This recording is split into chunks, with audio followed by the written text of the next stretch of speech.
Hello, my public speaking class. I'm here with my demonstrative speech. Here's my audience, 5 people. And then, so I'll start with my introduction, I guess. My name is Aum Modi. I'm 17 years old, and throughout my life, I've been introduced to many different topics throughout my life. My family and my friends have shown me many different activities that I've always been intrigued in. My main topic today is going to be my love and passion for the sport of cricket. I find it difficult to be passionate about a lot of things, but there are always a few things that I'm always passionate about. Today I'm here to share why I chose cricket as my main passion. So my general purpose today is to inform my audience about cricket and the 5 main points or aspects about it. And my specific purpose is I want to eagerly share with my audience 5 main points about cricket and provide a reason why I'm so passionate about it. I want to tell my classmates about cricket and why I'm passionate about it. And hopefully at the end of this, I could be informed by my peers what they're passionate about and see why. The central idea of this entire thing is upon the conclusion of my speech, each of my classmates should know why exactly I'm so passionate about cricket. These include the aspects known as batting, bowling, fielding, wicket-keeping, and captaincy. A fact is I've always loved cricket and have been so intrigued about this topic for years. And another fact is I'm a very boring person. At the same time, I try to find things I'm passionate about and learn more things about it.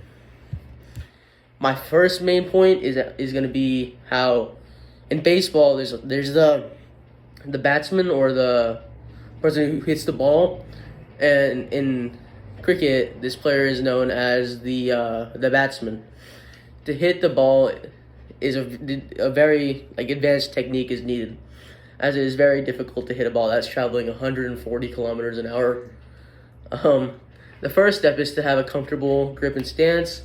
Step 2 is to watch the ball from the bowler's hand, as it may give you a clue. The third step is to move forward and backwards on length on each ball. Step 4 is to keep your balance on contact. Step 5 is to keep the ball on the ground. Step 6 is to lay as straight as you can, keep good posture, and compose your stature. Step 7 includes to look for singles to rotate the strike. And the last step is to maintain your confidence, as it leads to success in cricket. There have been countless numbers of incredible batsmen such as Virat Kohli, Sachin Tendulkar, Kapil Dev, and Babar Azam, who have maintained their fundamentals to become known as the greatest of all time. To be a good batsman, you must always know the 8 steps, as they will lead to success in the batting side of cricket.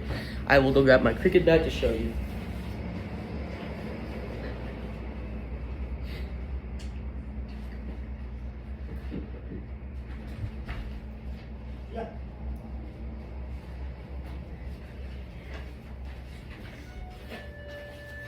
This right here is a cricket bat, actually from the sport.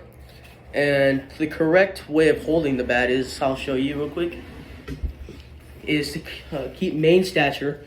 So your hand's right here and your hand's right here. 1, 2, and then you bat however you feel comfortable and confident in batting. So yeah, that's the cricket bat.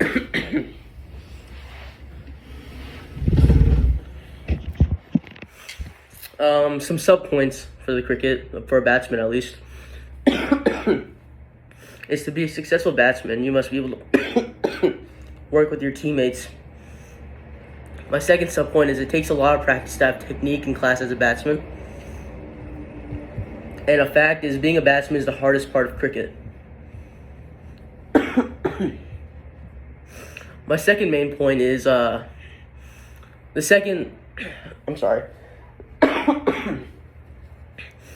the most one of the other hardest parts of cricket is to be bowler. Bowling is by far the most difficult part, apart from being a batsman, as you need to know all the types of bowling, and there are countless amounts of it. The most popular which being the off spin, which is where a right arm bowler will impart spin of the ball using the first and second fingers of the delivery hand. The intention is to move the ball from the offside to the leg side from the right-handed batsman. There's also pace bowling, which is when bowlers almost exclusively rely on their speed in order to unsettle a batsman and take wickets. Slow bowling is the opposite, since a slower ball can be disguised so the batsman is fooled into thinking that's arriving at a normal or quicker speed. The bouncer is the dangerous type of bowling since it is a short pitch delivery which is aimed at the batsman's upper body. The goal is to induce a false shot or unsettle the batsman by hitting them. Of course, the most difficult is to master is the Yorker. The Yorker ball is a delivery that is intended to pitch very full, almost under the batsman's bat. If executed correctly and at pace, the Yorker can be exceptionally difficult to play. Over the history of cricket, there have been countless exceptional bowlers such as Lasith Malinga, Shahan Afridi Shah, and Jasprit Burma. My sub-point 1 is it takes a lot of practice to have good technique and class as a bowler. My second sub-point is to learn all the types of bowling, you must learn from a great teacher, since there are so many. My fact is to become a great bowler, it takes countless hours of practice. And there's so many different ways to bowl. There's the claw. I don't have a ball with me right now, but there's the claw. There's the full hand, and typically the bowler will show exactly how to do it. But there's like your shoulder goes all the way back around and comes back at a full circle to get the most velocity they can. My third main point is in cricket fielding. It occurs when the opposing team has two batsmen on the field, and the goal is to catch the ball or stop the ball as quick as possible, which leads to less run for the offensive team. The position of the fielders can be determined as they are usually named after the angle and distance relative to the batsman, such as the mid-off, which refers to the mid-distance to the offside of the direction that the batsman is facing. In cricket, the most important fielder position are the slip and pointer field, as they are located in the prime locations to catch the ball.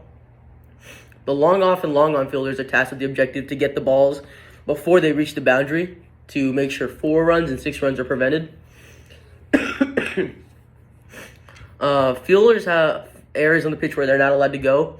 For instance, fielders are not allowed to go anywhere on the field except for where the ball is being batted. In that instance, the fielders are forbidden from being over the wicket, and no part of his body is allowed to contrast with the wicket. Over the history of cricket, there have been countless exceptional fielders such as Johnny Rhodes, Ricky Ponting, and Yuvraj Singh. My sub-point 1 is fielding takes up the majority of players on the defense to make sure the offensive team receive the least amount of runs. Fielders save the majority of runs, which allows less runs for the offensive team. And fielding takes the most cardio, as you are constantly running around the pitch, chasing or trying to catch balls. Main point 4 is wicket-keeping. Wicket-keeping is the major part of defending in cricket, as it provides crucial outs for the defending team. The wicket-keeper is the player on the fielding side who stands behind the wicket or stumps, being watchful of the batsman and ready to take a catch. Stump the batsman out and run on the batsman with occasional arises. Most cricket players often say being a wicketkeeper is the most difficult task, as you must know your crouch position, know when to stand up, be focused on the field, and maintain communication with the bowler and the team captain. There are many aspects of wicket-keeping, which include standing up, standing back, and catching both sides, single or both hands. If executed correctly, the wicketkeeper can be the most dangerous defender on the pitch. Over the history of cricket, there have been countless exceptional wicketkeepers such as Mahendra Singh Dhoni, Adam Gilchrist, Kumar Sangara, and Ian Helly. My first subpoint is the wicketkeeper is such an important role, as without them, batsmen have the opportunity to gain many more runs. My second subpoint is without wicketkeepers, batsmen wouldn't have to worry as much about straying from the wicket. And my fact is that wicketkeepers tend to have the most outs since they're right behind the batsman. My fifth subpoint is main point. Is being a captain or captaincy. It is an astonishing accomplishment, but it comes with countless responsibilities. The qualities to become a captain include excelling as a cricket captain. So it means you just have to be really good at the sport.